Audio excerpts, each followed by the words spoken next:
Porta adentro está na Praça do Município e vamos visitar a antiga Igreja de São Julião, maravilhosamente restaurada e convertida num Museu do Dinheiro, mais um equipamento sediado na freguesia de Santa Maria Maior. No século XIX, a igreja sofre um terrível incêndio e em 1935 o Patriarcado vende ao Banco de Portugal uma forma de financiar a nova igreja da Nossa Senhora de Fátima. Com este museu, o Banco de Portugal oferece à cidade e ao país um espaço museológico de excelência, adaptado por dois grandes arquitetos portugueses, Gonçalo Birne e João Falcão de Campos. Inaugurado em 2016, recebe no ano a seguir, em 2017, a distinção de melhor museu do ano pela Associação Portuguesa de Museologia. Guiados por Ana Rita Canavarro, coordenadora do Museu do Dinheiro, vamos fazer uma viagem no tempo e na história. Vamos poder tocar num lingote de ouro, vamos fazer uma viagem virtual até ao século XII, ver a primeira moeda cunhada há mais de 2700 anos. Vamos entrar, porta adentro, pelo Museu do Dinheiro. Olá, bem-vindos ao Museu do Dinheiro do Banco de Portugal.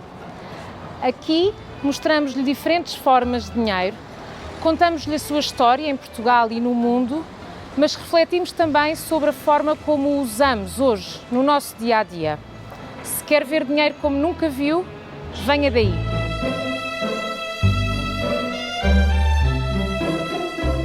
O Museu do Dinheiro foi inaugurado em 2016, mas fica situado num edifício que é em si um testemunho vivo da história de Lisboa, a antiga Igreja de São Julião. É em 2007 que uma nova vida começa para este espaço. O Banco de Portugal, o seu edifício administrativo e sede, necessitava de obras de requalificação que a adequassem às novas normas de segurança europeias. E o banco decide que na antiga Igreja de São Julião se iria instalar também o Museu do Dinheiro.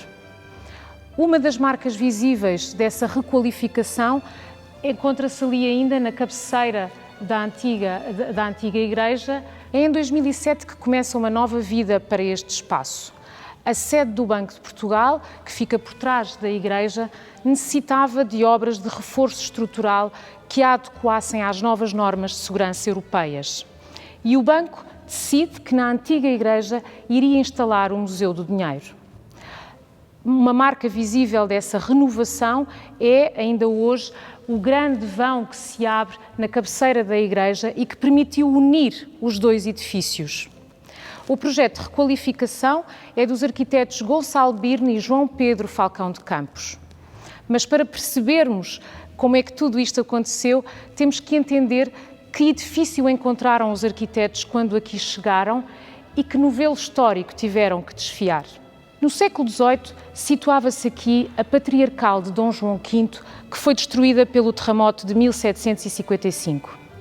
A nova igreja, entretanto concluída, ficaria destruída por um grande incêndio poucos anos depois. É já de meados do século XIX a igreja neoclássica que hoje encontramos ao entrar neste espaço. É já nos anos 30 do século XX que o Banco de Portugal compra a antiga Igreja de São Julião. Isso significou, antes de tudo, a desacralização do espaço. Todo o recheio foi retirado e distribuído pelas igrejas vizinhas, mas sabemos também que com o proveito da venda se construiu uma outra igreja extraordinária em Lisboa, a Igreja de Nossa Senhora de Fátima, nas Avenidas Novas. Nos anos 70 pensou-se transferir fisicamente a igreja para outro local. As pedras foram numeradas uma a uma, mas dá-se o 25 de Abril. Um grupo de cidadãos lisboetas opõe-se e a igreja fica onde ainda está. Nos anos 70, a utilização da igreja continuava a ser uma equação difícil para o banco e decide-se reorganizar o espaço para aqui instalar serviços técnicos e até um centro de distribuição e escolha de dinheiro.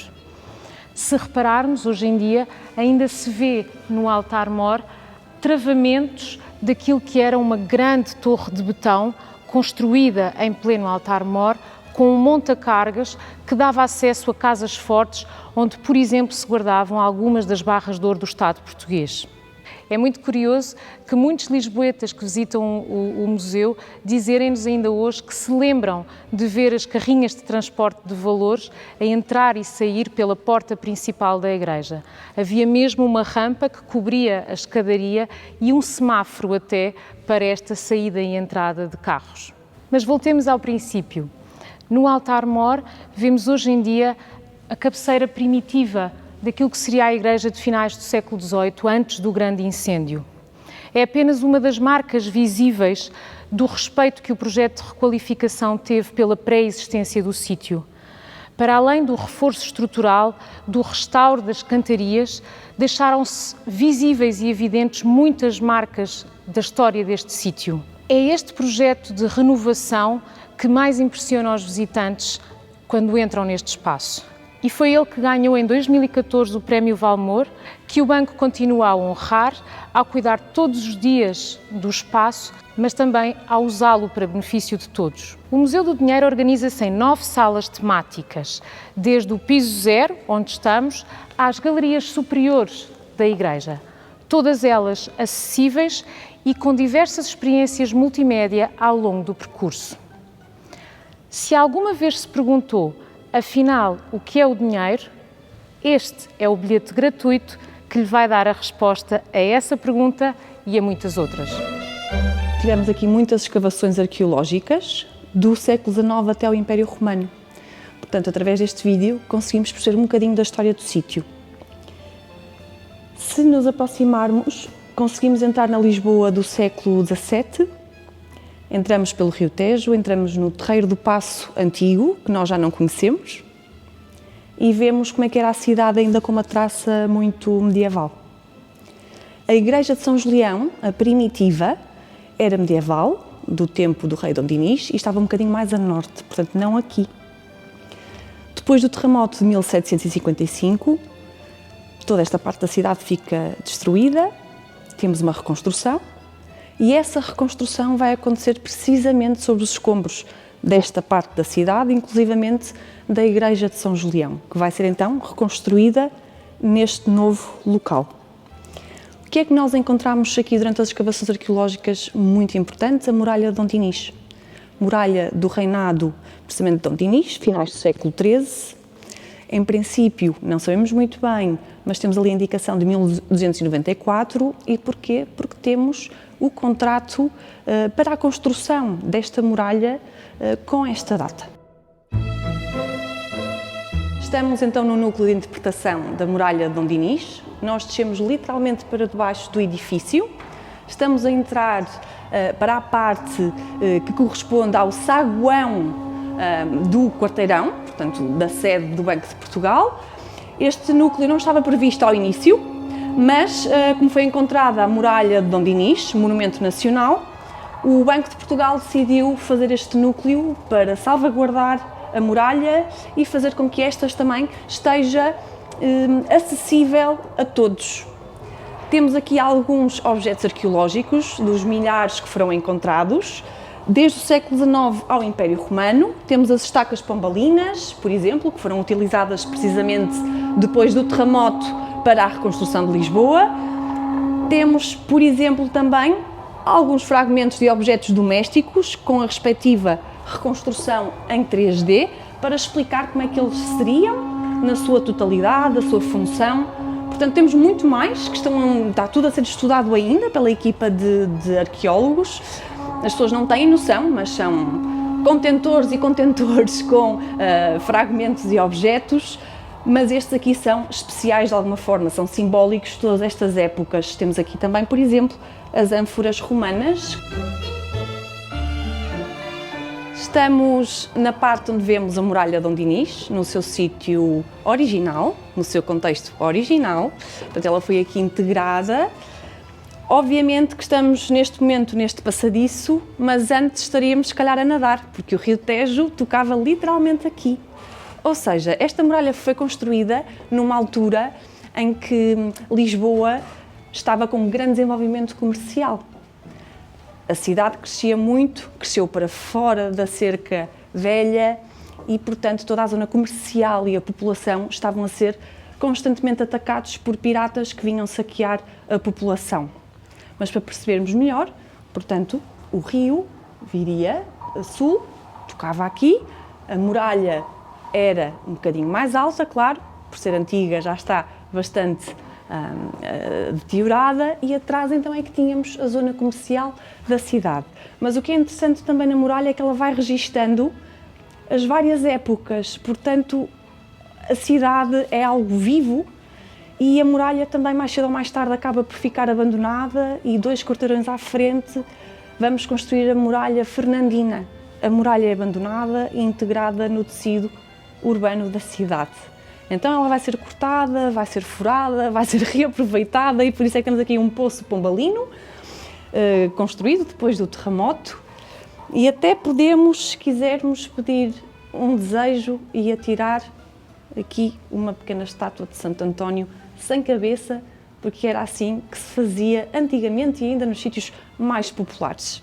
Portanto, temos aqui uma série de tradições e tão antigas, mas que ainda falam da Lisboa dos nossos dias. Podemos ver um revestimento cerâmico que foi precisamente do Paço Real. Então falamos muitas vezes Terreiro do Paço, Terreiro do Paço. Que paço? O Palácio do Rei Dom Manuel. Então isto quer dizer o quê? Que a muralha foi reaproveitada no século XVI, em princípio como parte do tardós, portanto parede de arranque para a construção do Paço Real do Rei, que obviamente que ia até mais à frente. Portanto, nós não nos podemos esquecer que Lisboa são cerca de 2000 anos de assoreamentos, portanto nós vamos comendo o terreno ao rio. Podemos inclusivamente tentar ter um bocadinho de olho de detetive, de arqueólogo, e ver aqui um pequeno fragmento cerâmico para perceber que toda esta parede não seria assim, pois estamos a falar de um palácio do rei, mas sim toda ela cheia de azulejos. O que é que temos aqui? Uma barra de ouro que podemos tocar e tentar levantar, como podem verificar. Não é assim tão fácil, porque estamos a falar de quase 13 quilos de ouro maciço, 99,9% de ouro puro, e faz parte desta barra das reservas do país. Portanto, o ouro sempre exerceu um fascínio enorme, seja pelas suas propriedades de resistência, mas também simbólico, o seu brilho, a sua estética. Portanto, o ouro transformou-se num símbolo de poder, de riqueza. Então, vários estados têm muitas reservas em ouro. O Banco de Portugal não é exceção. Então, temos aqui uma das barras de ouro das nossas reservas que está sempre guardada depois das visitas nesta antiga Casa Forte original de quando tínhamos aqui então as nossas Casas Fortes. Agora sim, vamos usar o nosso bilhete. Temos este código, que é o código QR, e o nosso código de barras. Neste caso, vou usar o código de barras. Mas porquê? Temos aqui o deus grego do comércio, o Hermes, e o Hermes vai nos convidar a fazer uma troca.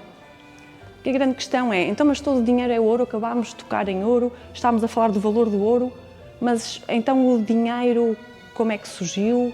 Porquê? Será que sal também era dinheiro? Vamos então introduzir o código de barras, aqui na ranhura, e perceber que tipo de dinheiro é que me vai sair. A ver se eu tenho sorte ou não. Neste caso tive muita sorte. O Hermes está aqui a convidar-me para trocar uma pequenina barra de ouro. Eu não sei se quero trocar. Vamos lá ver que proposta é que ele me faz. Porque a verdade é que depende da nossa necessidade, depende da nossa cultura. Neste caso temos os panos do povo Cuba, do Congo. Demoravam um mês a tecer e, como veem, depende muito do valor que nós damos às coisas, não é?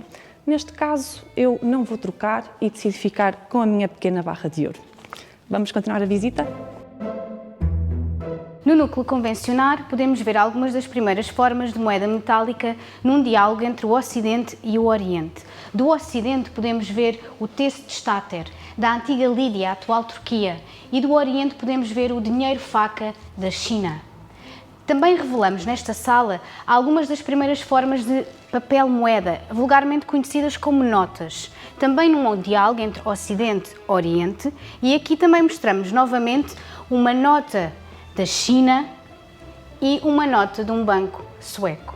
Nesta sala, para além de podermos ver algumas das primeiras formas de moeda metálica e papel-moeda, podemos ainda viajar no tempo e no espaço através deste mapa mundi gigante, que através destas manivelas podemos explorar através da linha do tempo, da longitude e da latitude. Se eu avançar no tempo ou recuar, vou poder aceder a pontos de informação, que quando coloco a pequena cruz sobre o ponto vermelho, vou poder então aceder à informação que lá está contida. Podemos ainda ver algumas moedas gregas, romanas e chinesas. Estamos na sala a representar a Sala dos Tesouros Numismáticos do Museu do Dinheiro. Através desta floresta tubular podemos ver alguns dos objetos mais emblemáticos da coleção, como por exemplo o Real de Dona Beatriz ou o Português de Dom Manuel I, que invocam momentos históricos, uma disputa ou uma conquista respectivamente. Mas nesta sala podemos também ver moedas visigóticas, moedas de influência islâmica, que invocam a expansão marítima, e também moedas de ouro cunhadas com o ouro do Brasil, mas também objetos de outras geografias, como um oban japonês. Mas para além de moedas, também temos nesta sala ainda alguns objetos artísticos que evocam ou representam moedas. Mas não é só. Nesta sala podemos ainda vê-las de uma forma completamente diferente, através do bilhete que nos é entregue na recepção. Quando o apontamos para este ecrã, podemos apanhá-las e vê-las numa escala completamente diferente. Se funcionar, claro. Ok. As moedas que podemos ver aqui são algumas das moedas que estão expostas nas vitrines que acabámos de ver. Podemos vê-las, rodá-las, ampliá-las e podemos trocar por outra.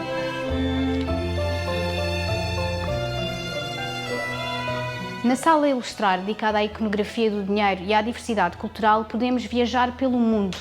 No chão encontra-se desenhado um mapa mundi e através dele podemos descobrir a iconografia, personagens históricas, paisagens de diferentes países, de diferentes zonas geográficas. Nesta sala evocamos o poder da comunicação visual do dinheiro, mas para além das notas expostas podemos ainda ver muitas outras faunas, floras, paisagens, personagens históricas que são evocadas através destes álbuns digitais que podemos explorar através do sensor de movimento.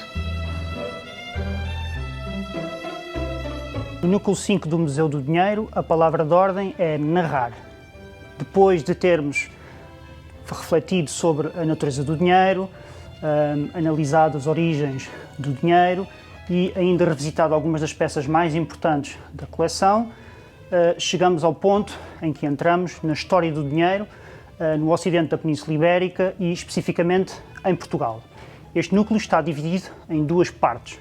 Deste lado temos a história da moeda no ocidente da Península Ibérica e especificamente em Portugal. Do outro temos a história do papel moeda e da banca em Portugal. Aqui o que nós podemos é acompanhar toda a história do ocidente peninsular e de Portugal desde o século II a.C. até ao euro. Através da moeda nós podemos descobrir os povos que passaram pelo ocidente peninsular, a sucessão de estados, as revoluções, as crises, mas também podemos descobrir reformas monetárias, podemos descobrir ainda a utilização do dinheiro, o comércio ou a forma como a moeda reflete a arte ou as mentalidades.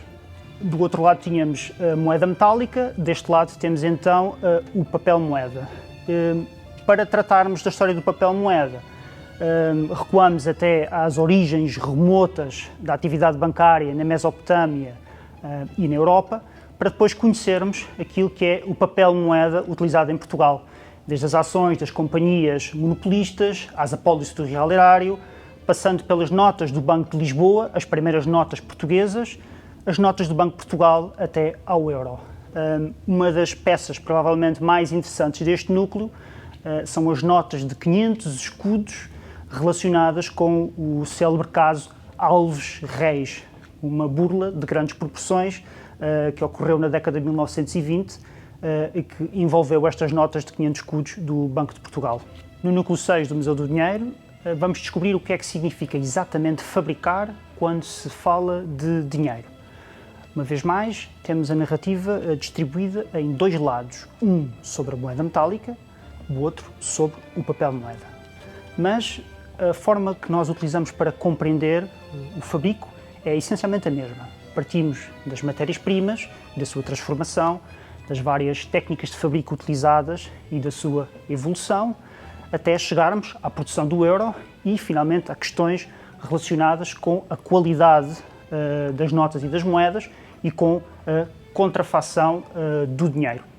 Para além das moedas e das notas, podemos ainda ver neste núcleo chapas de impressão, cunhos, equipamentos utilizados no fabrico das notas e até contrafações. Algumas das peças mais importantes do museu estão situadas precisamente neste núcleo. E uma delas é precisamente uma moeda, a maior moeda cunhada em Portugal, que é a dobra de 24 escudos de Dom João V.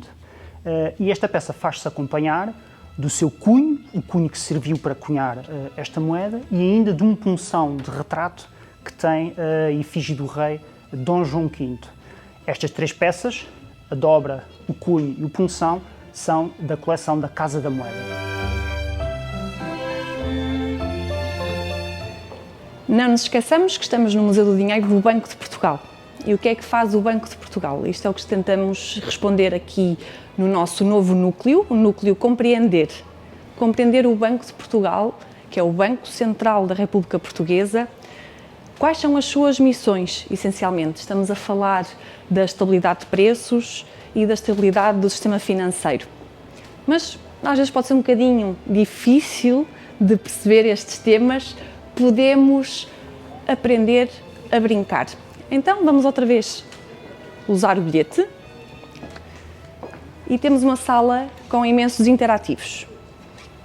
Coloco aqui, neste caso, falamos sobre dinheiro em circulação. Então, tenho que escolher o tema. Bancos comerciais. Ok. Podemos responder a várias perguntas, fazer tentativas e depois tentar perceber se realmente acertei ou estava muito longe. Esperamos que tenha gostado desta visita. O museu tem muito mais para ver.